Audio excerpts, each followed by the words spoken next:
पुराने ससुराल में नए जमाने की बहू। मम्मी, आज मेरी बिजनेस की एक्स्ट्रा क्लासेस थी। आज मैं बहुत ज्यादा थक गई हूँ। जल्दी से मेरे लिए कड़क कॉफी बनवा दीजिए। जूही अभी बस कॉलेज से आई थी। एक्स्ट्रा क्लासेस लेने की वजह से उसे काफी थकान हो गई, जिसकी वजह से वो घर आते ही सोफा पर लेट गई। जूही बेटा, कभी कभी अपने छोटे मोटे काम खुद भी कर लिया करो और एक्स्ट्रा क्लासेस लेने की जरूरत ही क्या है। जब तुम इतना थक जाती हो तो इतना काम क्यों करती हो? इससे अच्छा तो थोड़े घर के काम देख लिया करो। मम्मी, आप क्या कह रही हैं? मैं अगर अच्छे से पढ़ाई नहीं करूंगी तो पापा के साथ बिजनेस कैसे संभाल पाऊंगी? और आप कौन से घर के कामों की बात कर रही हैं? आज तक तो आपने मुझे एक तिनका भी इधर से उधर करने को नहीं कहा, तो आज क्या हुआ?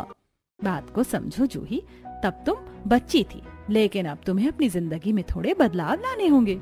जब मैं पढ़ाई करके पापा के साथ बिजनेस ही संभालने वाली हूँ तो फिर घर के काम करने का क्या मतलब हुआ?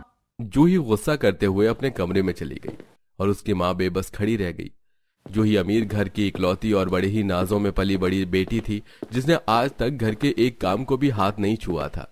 उसने बचपन से ही अपने पापा की तरह बिजनेस करने का सपना देखा, लेकिन उसके पिता अखिलेश ने उसके लिए कुछ और ही सोच रखा था। अब मैं अपनी बेटी को कैसे समझाऊं कि जैसा वो सोचती है वैसा नहीं होने वाला है। जूही ने गुस्से में अपना सारा समय कमरे में ही बिता दिया। वहीं दूसरी तरफ जूही की माँ माधुरी भी सारा समय परेशान रही। शाम को अखिलेश ऑफिस से लौटा और उसने माधुरी से जूही को बुलाने को कहा। सुनिए, आज सारा दिन गुस्से में बिना कुछ खाए पिए उसने कमरे में गुजार दिया है। पहले एक साथ बैठकर खाना खा लेते, आप फिर उससे बात कर लीजिएगा। माधुरी ने अखिलेश को सारी बात बताई, लेकिन फिर भी अखिलेश ने उस पर कोई गौर नहीं दिया। जाकर जूही को लेकर आओ। खाना वाना तो बाद में भी खा लिया जाएगा। मुझे उससे बहुत जरूरी बात करनी है। माधुरी को बेबस होकर जूही को उसके पिता के पास ले जाना पड़ा। जूही हर बात से अनजान अपने पिता के सामने बैठी थी। देखो जूही बेटा, मुझे पता है तुम हमेशा से ही मेरे साथ बिजनेस करना चाहती थी, और आज मैं इसी बिजनेस के सिलसिले में तुमसे कुछ कहना चाहता हूँ। जी पापा, बोलिए। जूही पहले तो थोड़ी उलझी हुई थी, लेकिन जब उसके पिता ने उसे सारी बात बताई तो उसके होश उड़ गए और वो गुस्से में चिल्लाने लगी। मैं यहाँ आपके साथ बिजनेस करने के सपने देख रही हूँ और आप मेरी शादी करवाना चाहते हैं? जूही बेटा, अगर तुम इस शादी के लिए हामी भर लेती हो तो हमें बिजनेस में बहुत प्रॉफिट होगा। पापा, आप अपने बिजनेस के लिए मेरे जज्बातों के साथ खिलवाड़ कर रहे हैं। आपको सिर्फ पैसों की पड़ी है। मैं इस सब में आपका कोई साथ नहीं देने वाली। जूही गुस्से में तेज आवाज में अपने पिता को जवाब देकर वापस अपने कमरे में चली गई और उसने पटक कर दरवाजा बंद कर दिया। माधुरी का मन जूही के लिए काफी उदास था, लेकिन अखिलेश को इस सब से कोई फर्क नहीं पड़ता था। उसे सिर्फ अपने बिजनेस और पैसे की पड़ी थी। अखिलेश ने माधुरी से जूही को जबरदस्ती शादी के लिए तैयार करने को कहा। माधुरी की बहुत कोशिशों के बाद आखिरकार जूही शादी के लिए तैयार हो गई, लेकिन वो इस शादी से बिल्कुल खुश नहीं थी। जूही दुल्हन बनी मुंह लटकाए हुए बैठी हुई थी कि तभी। जूही बेटा, मुझे पता है कि हम तेरे साथ बहुत गलत कर रहे हैं और तू इस सब से बिल्कुल भी खुश नहीं, लेकिन तुझसे मेरी एक आखिरी गुजारिश है। तू ये सब अपनी ससुराल में जाहिर मत करना, वहाँ सभी के साथ खुशी खुशी रहना। इसके बाद रोते हुए माधुरी ने अपनी बेटी को विदा किया और जूही बहू बनकर अपने ससुराल आई, जहाँ उसकी सास सुगंधा उसका गृह प्रवेश कर रही थी।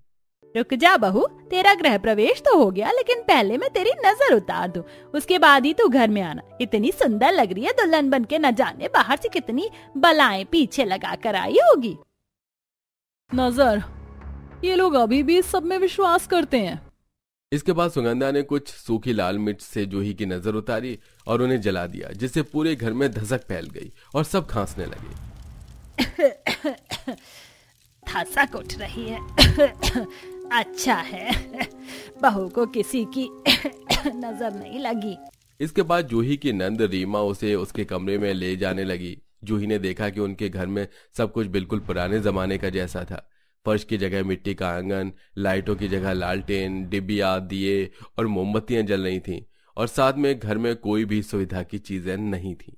ये कैसा ससुराल मिला है मुझे तो ऐसा लग रहा है कि मैं पुराने जमाने में आ चुकी हूँ। समझ नहीं आ रहा है कि पापा ने इनसे बिजनेस की डील क्यों की है। ये लोग तो काफी गरीब लगते हैं। ये कहाँ फंस गई मैं? जूही सोच में गुम थी कि तभी।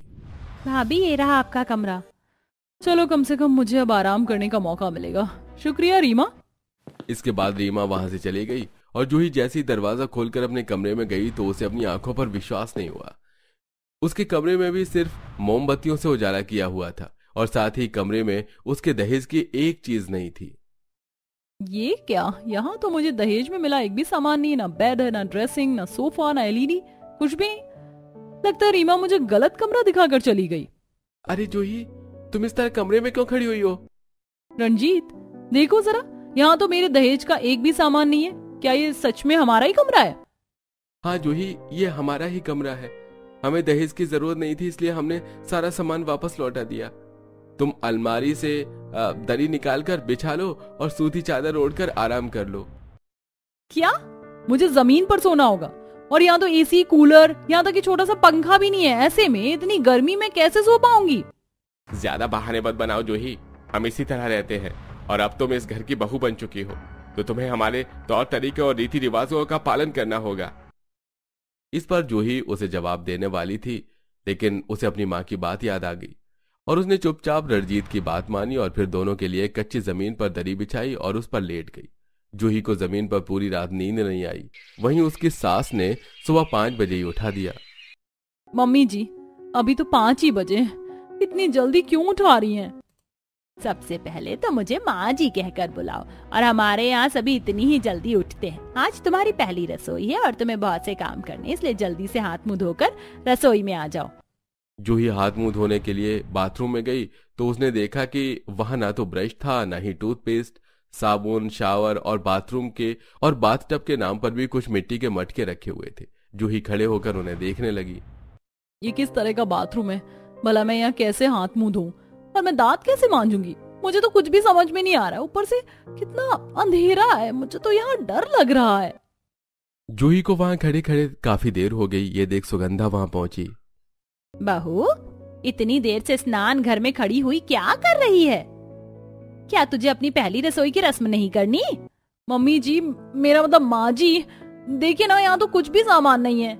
ये ले, ये रहा कोयला, इससे दांत मांज, और वहाँ कटोरी में आंगन की मिट्टी रखी हुई है, उससे अपना मुंह धो लेना, और अगर नहाना हो तो नल से मटके में पानी भर के ले आना और नहा लेना। और हाँ, ये रहे कपड़े, इन्हीं कपड़ों को पहनकर रसोई में आना। जूही को सुगंधा की बातें सुनकर जोर का झटका लगा। उसने कभी सोचा नहीं था कि कोयले से कोई दांत और मिट्टी से कोई मुंह धो सकता है। जूही ने किसी तरह कोयले से दांत मांजने शुरू किए, जिसके कारण उसे उल्टी हो गई। जूही ने जल्दी से सिर्फ पानी से मुंह धोया, सुगंधा के दिए कपड़े पहने जो काफी भारी घाघरा चोली के साथ एक बड़ा दुपट्टा था, और फिर रसोई में चली गई। जैसा मैंने सोचा था, रसोई भी बिल्कुल इन सब की सोच की तरह पुरानी है। पता नहीं ये कौन से जमाने में जी रहे हैं। जूही ने देखा कि रसोई में मिट्टी का चूल्हा, मिट्टी के बर्तन, मिट्टी का आंगन, आग जलाने की लकड़ी और मटके में पानी, इसके अलावा रसोई में कुछ भी नहीं था। जूही ये सब देखकर घबरा ही रही थी कि तभी देवरानी जी, हैं? राम राम राम, आप बिना घूंघट करे ही रसोई तक चली आई। कहीं आपके जेठ और ससुर की नजर तो नहीं पड़ी आप पर? इस पर जूही ने मना किया।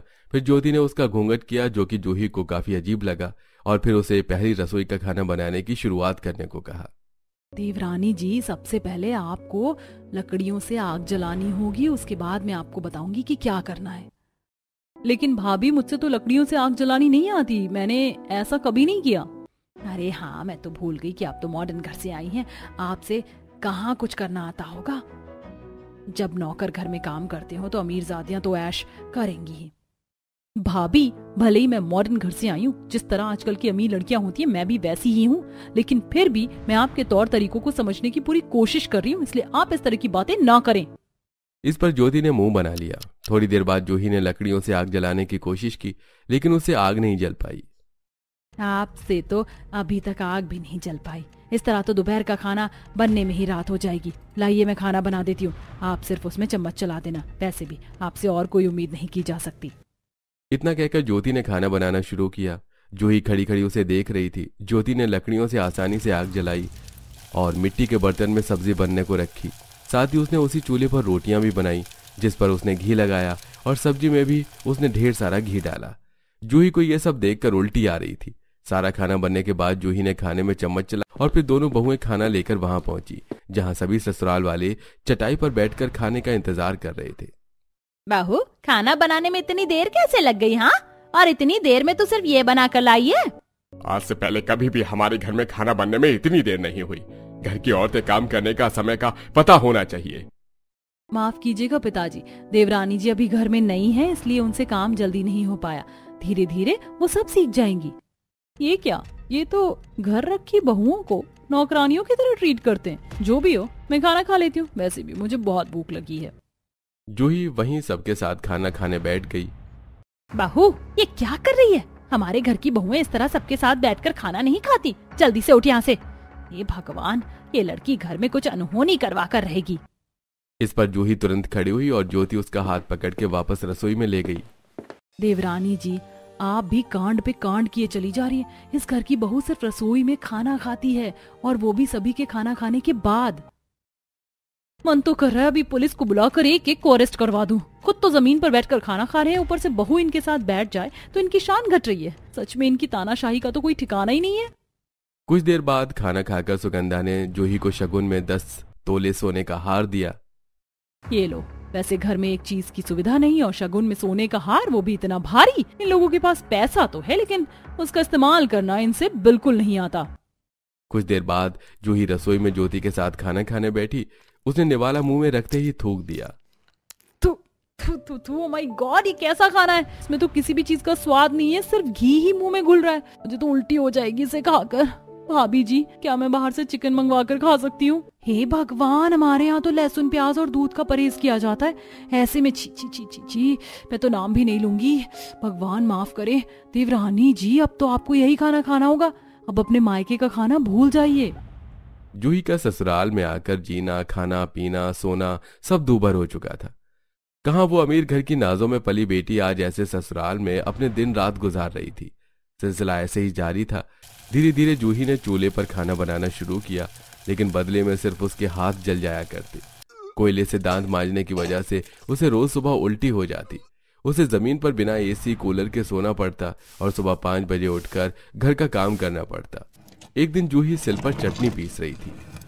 मेरी तो उंगलियां ही जलन से सुन्न पड़ गई हैं। इतनी मेहनत करने के बाद भी मैं यहाँ काम नहीं कर पा रही हूँ। शायद इसकी वजह ये है कि मैंने कभी अपने घर के काम नहीं किए। मैंने क्या सोचा था और मुझे क्या मिला?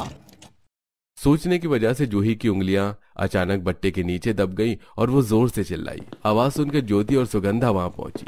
क्या हुआ बहू, इतनी जोर से क्यों चिल्ला रही है? तेरे ससुर जी बाहर ही बैठे हुए हैं। देखिए ना माँ जी, मेरी उंगलियां चटनी पीसते हुए बट्टे के नीचे दब गई और इनमें बहुत जलन हो रही है। इतने दिन हो गए और अभी तक तुझसे एक भी काम ठीक से करना नहीं आया। ज्योति बहू, तू चटनी पीस ले, और जूही बहू, तू जाकर आंगन लीप। इससे तेरी उंगलियों को भी राहत मिलेगी। सुगंधा ने जूही को आराम करने के बजाय एक और काम करने को बता दिया। बेचारी जूही घूंघट पर मिट्टी से आंगन को लीपा और अब वो बुरी तरह थक गई थी कि तभी। बस इतने में ही थक गई? जा, स्नान घर में इतने सारे कपड़े पड़े हुए, जाकर उन्हें धो ले। वहीं पर थपकी और काला साबुन रखा है, उसी से कपड़ों को धो लेना। इसके बाद थकी हारी जूही ने थपकी और साबुन से कपड़े धोए। जो कभी अपने कपड़े वॉशिंग मशीन में नहीं धोती थी, वो आज बैठी हुई नल पर हाथ से कपड़े धो रही थी। जूही को थपकी से कपड़े धोना बिल्कुल भी नहीं आता था, जिसकी वजह से धोते हुए उसके कई कपड़े फट गए। जूही बुरी तरह से घबरा गई और बदकिस्मती से सुगंधा भी तभी वहां पहुंच गई। ए राम राम राम, ये क्या कर दिया तूने? ये तेरे ससुर जी के कपड़े हैं और तूने इन्हें फाड़ दिया, और ये रंजीत का कुर्ता, ये भी फाड़ दिया तूने। आप फिक्र मत कीजिए माँ जी, मैं ससुर जी को नए कपड़े ला दूंगी, और रंजीत जी के कुर्ता तो थोड़ा ही फटा है, इसे मैं सिल दूंगी। अरे बहू, भगवान माफ करे, तुझे अभी तक हमारे घर की मर्यादा समझ नहीं आई। तूने अपने पति का नाम कैसे ले लिया, और साथ ही तू अपने ससुर के लिए कपड़े लेकर आने की बात कर रही है। ध्यान से सुन ले, हमारे यहाँ ना तो बहुएं अपने पतियों का नाम लेती हैं और ना ही किसी काम को करने बाहर जाती हैं। याद रहे, मुझे ये सब दोबारा ना बताना पड़े। और अब विदेशों में घूमने वाली जूही अपनी ससुराल में कैद हो चुकी थी। उसने महीनों से बाहर की एक झलक नहीं देखी और उसके माता पिता तो जैसे उसे भूल ही गए थे। जूही सारा दिन ससुराल में घूंघट करके काम किया करती और रात होने पर मोमबत्ती के उजालों में उसे काफी डर लगता। महलों में पली बड़ी जूही अपने ससुराल में पूरी मेहनत से सारे काम किया करती और जमीन पर सोने और सही खाना न मिलने की वजह से उसके शरीर में कमजोरी बढ़ने लगी। फिर एक दिन, बहू जल्दी से खाना बना ले, उसके बाद आंगन लीप लेना और उसके बाद कपड़े धो लेना। और हाँ, लालटेन में तेल खत्म हो गया, सारी लालटेन में तेल भी डाल देना। और हाँ, घूंघट नहीं उतरना चाहिए। थोड़ी देर बाद तेरा पति जेठ और ससुर घर आ जाएंगे, उनके लिए बादाम के दूध की चाय बना देना। सुगंधा के कहने पर जूही ने काम करने शुरू किए। उसने पहले खाना बनाया जिसमें हमेशा की तरह ही उसके हाथ जल गए, और फिर कपड़े धोए। उसके बाद उसने आंगन लीपा। इस सब ने मानो उसकी जान ही निकाल दी। इतने में ही उसके ससुर, पति और जेठ घर लौट आए। आज चाय क्यों नहीं बनी हुई है? हमारे घर की बहुएं दिन पर दिन लापरवाह होती जा रही हैं। अपने ससुर को गुस्से में देख जूही ने जल्दी से चाय बनाई और उन्हें मिट्टी के कुल्हड़ों में करके एक मिट्टी की ट्रे में रखकर लाने लगी। कुछ ही कदम चलने पर जूही की आंखों के सामने अंधेरा आ गया और वो बेहोश होकर जमीन पर गिर गई। बर्तनों के टूटने की आवाज सुनकर सभी जल्दी से वहां पहुंचे। वो जल्दी से जूही को हॉस्पिटल लेकर गए, जहां डॉक्टर ने उसे इमरजेंसी में भर्ती किया। ससुराल वाले काफी परेशान हो गए। ये खबर जूही के माता पिता को भी पता चली। वो तुरंत ही अपनी गाड़ी में बैठकर हॉस्पिटल आ गए। क्या हो गया मेरी बेटी को? क्या किया है आपने उसके साथ? थमिए समधन जी, हमने कुछ नहीं किया है। अच्छी खासी काम कर रही है तो अचानक ही जमीन पर गिर पड़ी। माधुरी को अपनी बेटी की सूरत देखे हुए काफी लंबा समय हो चुका था, और अचानक ही ऐसी खबर लगने से वो बेबस होकर जोर जोर से रोने लगी। माधुरी, संभालो अपने आप को, जूही को कुछ नहीं होगा। ये सब आपकी वजह से हुआ। आपने ही अपनी बेटी को नर्क जैसे ससुराल में बहू बनाकर भेजा। आपको सिर्फ बिजनेस की पड़ी थी, देखिए आज क्या हुआ उसके साथ। माधुरी की बात पर सभी मुंह लटकाए खड़े हुए थे। उन्हें अपनी गलती का एहसास हो चुका था। थोड़ी देर बाद डॉक्टर कमरे से बाहर आया और सभी दौड़कर उसके पास आए। देखिए, आप फिक्र मत करिए, पेशेंट को कोई बीमारी नहीं है, वो जल्दी ही ठीक हो जाएंगी। ज्यादा कमजोरी की वजह से उनका बीपी बहुत ज्यादा गिर गया था। अगर उन्हें लाने में थोड़ी देर हो जाती तो कुछ भी हो सकता था। इतनी कमजोरी आमतौर पर लोगों को नहीं होती, केवल ज्यादा काम करने और खाने पीने का ध्यान न रखने से ही ऐसा होता है। इस पर अखिलेश की नजरें शर्म से उठ भी नहीं पाई। वहीं माधुरी का गुस्से से खून खौल रहा था। अब तो आपके कलेजे में ठंडक पड़ गई होगी, मेरी बेटी का किसी चीज की तरह इस्तेमाल करके। बस अब मैं उसे एक दिन भी ससुराल में नहीं रहने दूंगी। ये क्या कह रही है समधन जी? वो तो हमारे घर की बहू है। बहू के साथ नौकरानी से भी बदतर सुलूक किया है आपने। मैंने ही अपनी बेटी से चुप रहने को कहा था, इसीलिए वो आपके सामने कुछ नहीं बोली होगी, लेकिन बदले में आपने ये किया उसके साथ। हम मानते हैं समधन जी, हमसे गलती हुई है। आपकी बेटी सच में देवी जैसी थी। उसने हमेशा ही हमारे परिवार के साथ चलने की कोशिश की, कभी पलट कर किसी बात का जवाब नहीं दिया। लाख परेशानियां उठाने के बाद भी उसने हार नहीं मानी। हम ऐसी हीरे जैसी बहू को आखिर कैसे छोड़ सकते हैं? हमसे हमारी बहू मत छीनिए। इस सब का फैसला वो खुद ही करेगी। जूही के होश आने पर माधुरी ने उससे सारी बातें पूछी। जूही ने माधुरी को सारी बातें बताई और माधुरी उसे सीने से लगाकर खूब रोई। फिर माधुरी ने उसे वापस घर ले जाने की बात की, जिस पर जूही ने मना कर दिया। जूही बहू, अब से तू जैसे भी घर में रहना चाहेगी, तुझे पूरी छूट है। मैं तेरे लिए एक पक्की रसोई बनवाऊंगी और तेरे खाने पीने का सारा इंतजाम करूंगी। मैं तेरे जैसी बहू को खोना नहीं चाहती। कुछ दिन बाद जूही वापस अपने ससुराल आ गई और सुगंधा ने उसके लिए उसकी जरूरत की हर चीज का इंतजाम कर दिया। अब घर में जूही की सुविधा का सारा सामान मौजूद था। अब जूही अपने मनपसंद के कपड़े पहनती और सुगंधा को इस बात से कोई ऐतराज नहीं था, क्योंकि जूही के कोमल स्वभाव ने सभी का दिल जीत लिया था।